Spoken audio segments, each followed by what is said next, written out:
Sa ngalan ng Ama, ng Anak, at ng Espiritu Santo. Amen. Panginoong Diyos na mapagmahal at maawain, lumalapit po ako sa iyo ngayong araw na ito, Maundy Thursday, na may pusong naghahangad matutong magmahal at maglingkod ng may kabaang loob.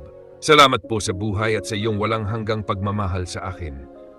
Panginoon, turuan mo akong magmahal ng totoo, hindi lamang sa salita kundi sa gawa. Naway maging bukas ang aking puso sa pangangailangan ng iba at maging handa akong tumulong kahit walang kapalit. Turuan mo po akong maglingkod ng may kababaang loob. Alisin mo ang aking pagmamataas at pagkamakasarili. Turuan mo akong magpakumbaba, umunawa at magmahal ng tapat sa aking kapwa.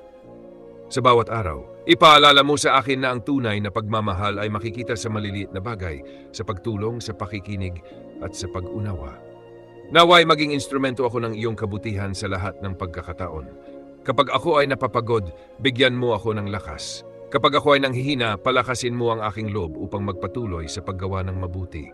Turuan mo akong magmahal kahit mahirap at maglingkod ng walang hinihintay na kapalit.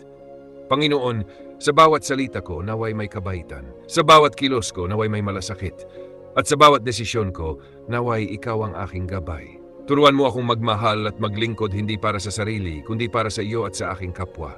Sa iyo ako kumakapit, sa iyo ako nagtitiwala, at sa iyo ako umaasa.